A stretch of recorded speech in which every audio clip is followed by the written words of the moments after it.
The red flag is up at the front. We are ready to go racing here. If Marini has pace like he did in Thailand, they won't see which way he's gone. How's this one going to go in Japan for Moto2? The lights are on and away we go here. Great start from Luca Marini on pole position. Fantastic getaway. Somkiat Chantra on the second row also getting away well, but it will be Marini who leads into turn one. Dream launch then for the Italian. He leads into those first two corners. Tom Luti's out well wide. Oh, there's a few riders down at the back of the pack.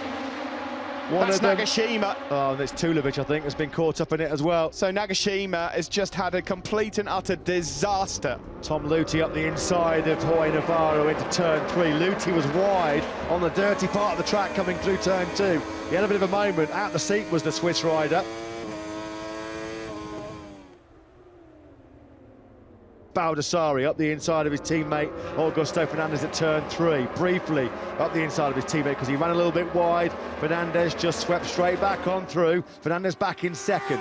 What a role reversal it's been between those two in this 2019 season. Alex Marquez there is just diving out of the slipstream. He's surely not going to get that stopped. He does. There's a bit of drama up ahead as well because Augusto Fernandez gets it all wrong into turn five. He loses a couple of places. I'm not quite sure how Alex Marquez stopped that bike. I'm not even sure how if Alex Marquez knows how he stopped that Mark VDS Kalex going into turn five. It was getting a bit squirmy under the brakes.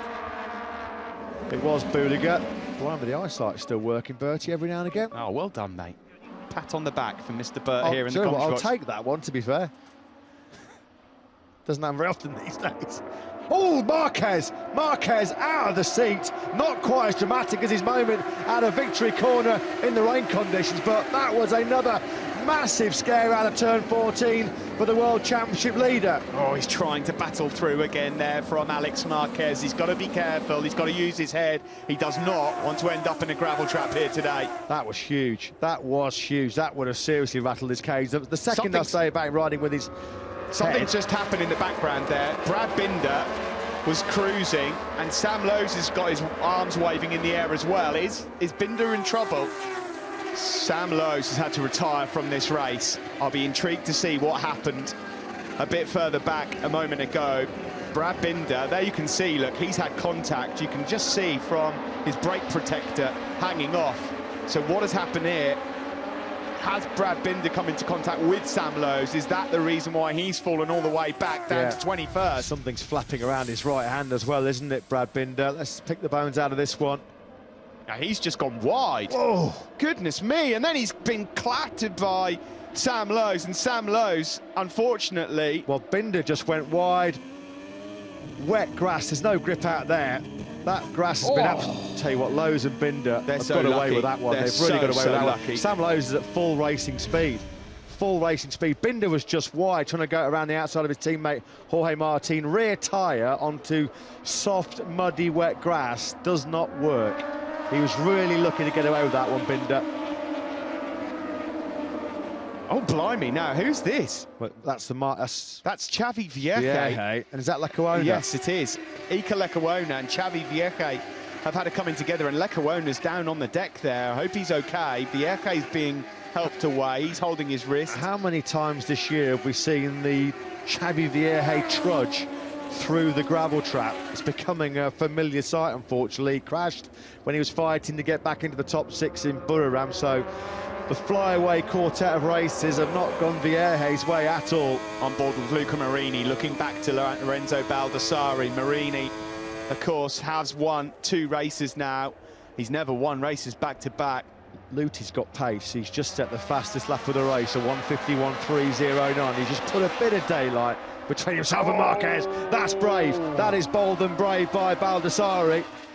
Can't find a way through on Marini through turn 6, one of the faster corners around this 4.5-kilometre Queen Motegi circuit, but Baldassari asking big questions of his great mate Marini.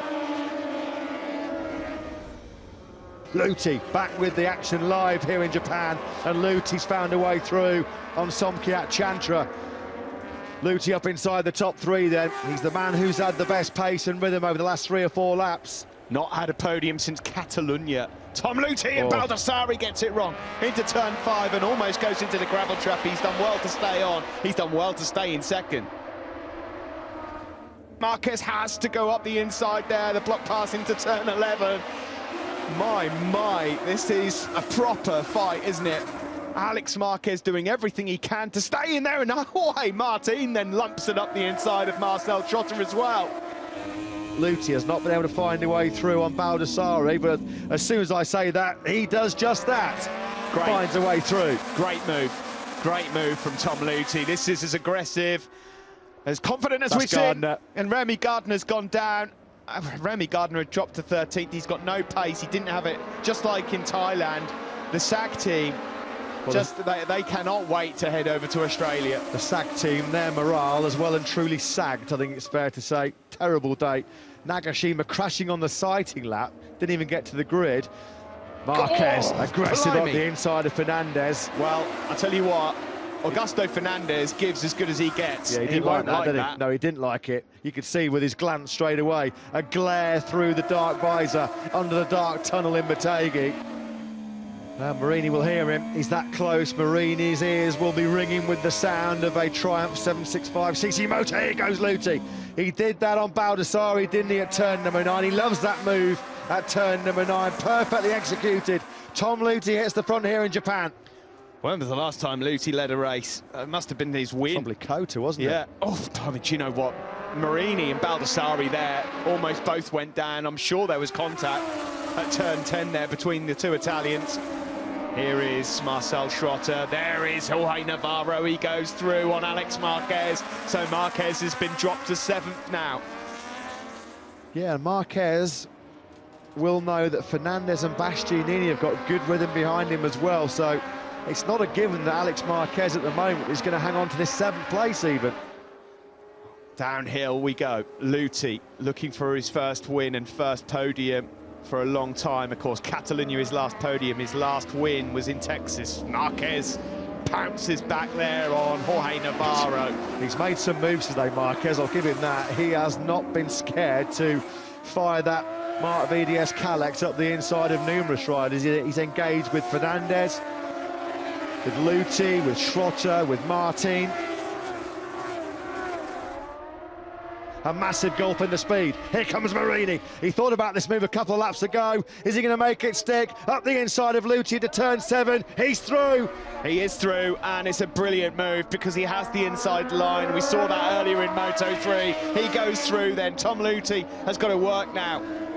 Luthi has been stuck on 49 Moto2 podiums for 9 races. It looks like he's going to get his 50th here today, but which step of the podium will it be? Martin's got Baldassarri. Brilliant surge through the field for Jorge Martin. His last 5 laps have been absolutely sensational. Nobody on this circuit has been able to live with the speed of the Moto3 world champion. Straight away, he starts to try and put daylight between himself and Lorenzo Baldassarri to secure that first Moto2 rostrum. Here is Martin then, 3rd at the moment, dropping down into turn number 11. Here is where the move came then. The door was wide open, through he goes into turn 9. Nicely done from Jorge Martin. We're about to start the final lap of the race here in Moto2. Who wins this one? Is it Marini? Will it be back-to-back victories? Or is it going to be a return to the top step for Tom Luthi?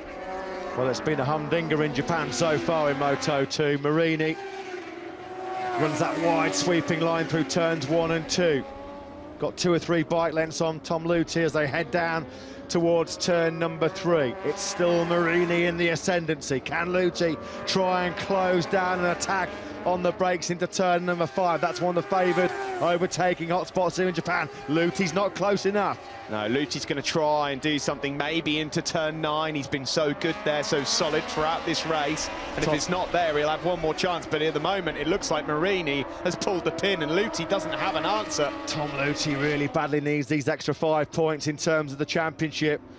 Luca Marini at the moment is riding the absolute dream last lap. He's been picture perfect, immaculate. Again, it's all working out quite nicely for Alex Marquez as things stand, with Luthi dumped down into 2nd place. Yeah, Marquez has got 9/10 on Enea Bastianini in that back of the 6th place. He should be able to comfortably hold off the Italian rookie. Oh, Luthi left it late to break there. He's desperate now. He's got to get the drive out of turn 10. Don't think he's going to be close enough in the distance there. We saw Luca Marini got superb drive out of turn number 10. Luti's not going to be close enough to attack into turn number 11. Luca Marini then on the brink of back-to-back victories for the first time in his Grand Prix career. That's it, it's over. Luti tried on the brakes into turn number 11, but it's going to be Marini's day in Motegi. Back-to-back wins surely for him for the first time in his career. Brilliant victory once more from Luca Marini. He takes 25 points here in Japan. Tom Luti's back on the podium. It's his 50th in Moto2, and it's a maiden Moto2 podium for the Moto3 world champion, Jorge Martin. Alex Marquez in the end. What a scrap he's had today. He finishes in 6th. When all is said and done, I think he'll probably take that. Tatsuya Koguchi, the mayor of Motegi, hands over the race-winning trophy, though, to 22-year-old Italian, born and bred in Urbino, Luca Marini, his 70th Grand Prix start, 9th podium, 3rd victory. He is the 4-man in Moto2 as we head to Australia.